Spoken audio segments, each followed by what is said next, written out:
It was an emphatic statement last night up at the Gabba, which became the Gabatoir yet again for their home team, the Brisbane Lions. 81 points, if you don't mind, over Richmond. They are third on the table, Brisbane. They improved to 11-4.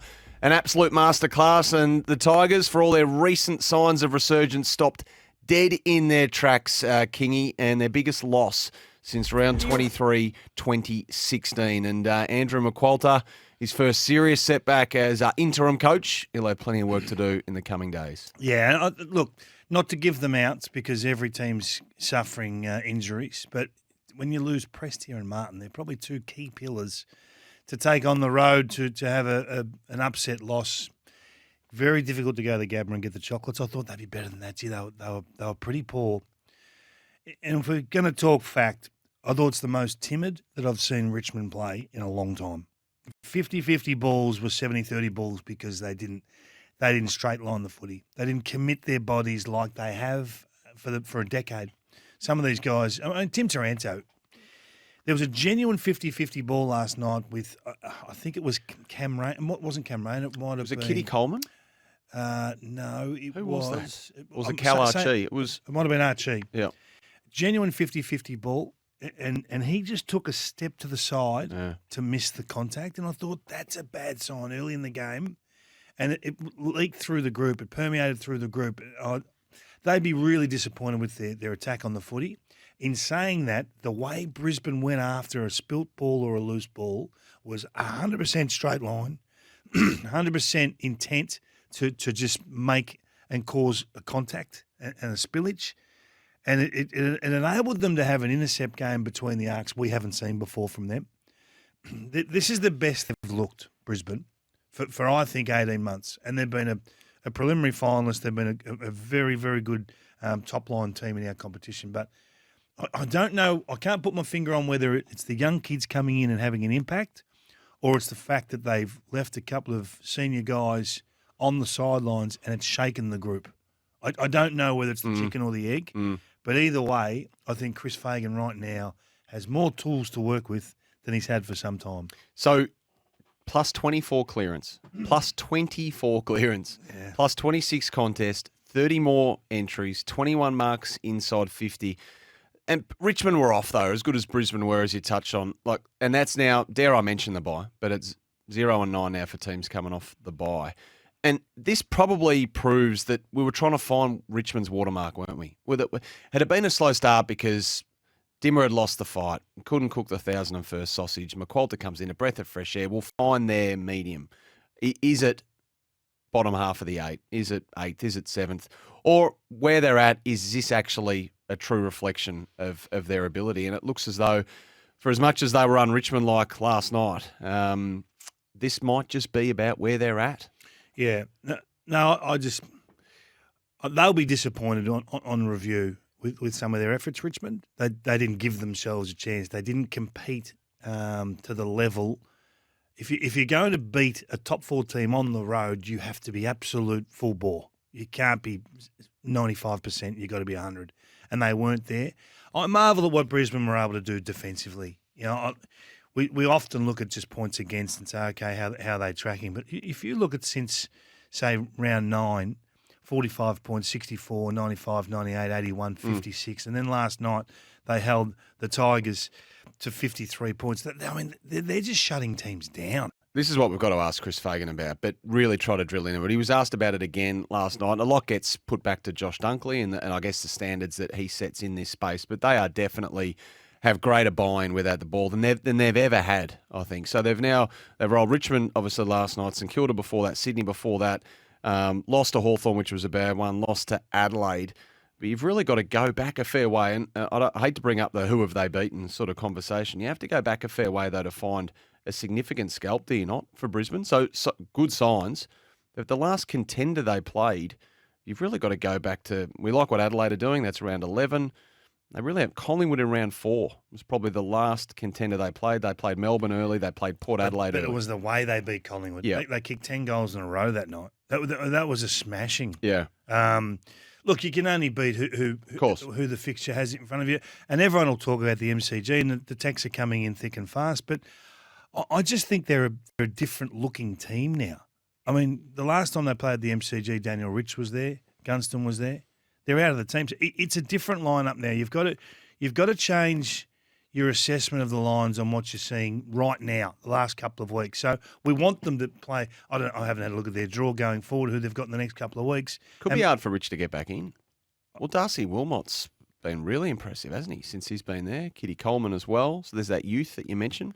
And Chris Fagan did say last night there's a chance that Daniel Rich might have to come back through the reserves to get himself up and going. Back through the reserves, yeah. Absolutely. He couldn't walk back into this lineup, and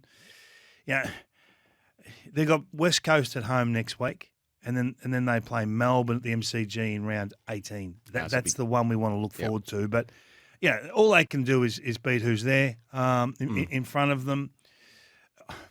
The question is, how strong will Chris Fagan be regarding selection between rounds 18 and 22 when he's really bedding down the selected 23? Because it's almost like once he makes that decision, he's rusted on. He doesn't make a lot of changes. That's why the Rich and Gunston thing were a shock. I don't see them getting back in. I really don't. You don't think they'll get back in? No. Do you think they do? Yeah. 1300 736 736. Yep. The IMA Insurance open line. If you want to have your say to last night, and in fact project forward like we're doing right now with Brisbane's decorated pair in Jack Gunston and Daniel Rich, will they be able to force their way back into this strong Brisbane outfit? Jamie's up in Darlinghurst. Kingy, Jamie, welcome to the show. Yeah, good morning, boys. Happy Friday. Hey, Kingy, you kind of just front-loaded really what I was going to say, but it's also not just Rich and Gunston, by the way. I don't know if Dane Zorko is in their best 22. And then there's Darcy Gardner as well. And you won't remember this, Kingy, but I called up like the day before the season started and said the challenge for Brisbane and Chris Fagan will be, do you let these kids come through, and what are you going to do with these senior players? And I guess that's his challenge now, isn't it? And I hope you ask him later on when he comes on. Yeah, we will. Yep. Great call, Jamie, and you're a regular caller. We love you phoning in about particularly from a Brisbane Lions point of view. Look. He won't answer it, Chris, and he doesn't have to answer it today. There's so much water to go under the bridge in the back half of the season. You don't know what's going to happen with injuries and player availability. They've had a pretty good run with injuries the last few years, from just off the top, just from memory. Yep. It's back sort of month of the seasons where we just got to be so careful.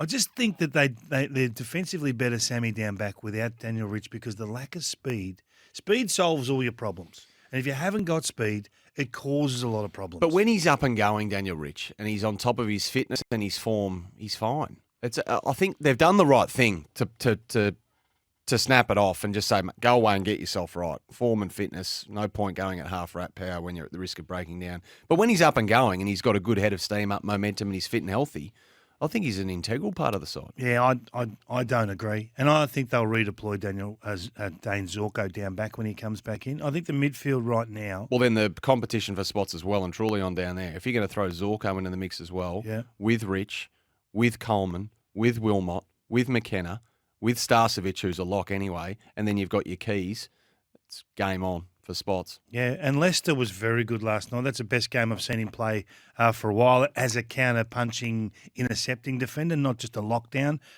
I look at the young kid, Ashcroft, in the middle.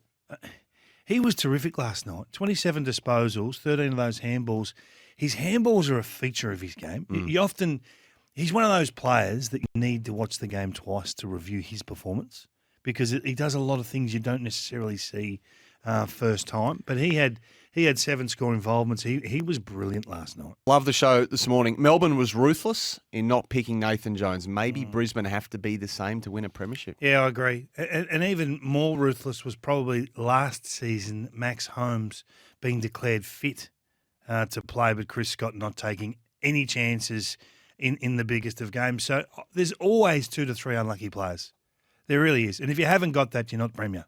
Yep, it's as simple as that. So you need selection pressure on, and there's a lot happening at Brisbane, I think, behind the scenes to give them the best opportunity.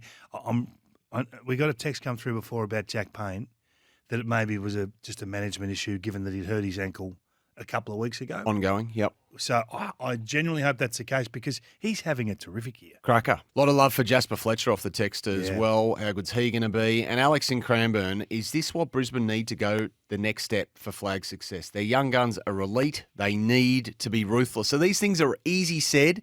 And I'd imagine behind the scenes a little bit harder to execute when you've got decorated players who have been so good for so long. They've played their whole careers for moments like these, and you're going to deny them or chop them. They are hard conversations. Yeah, but they're honest conversations. Players respect honesty.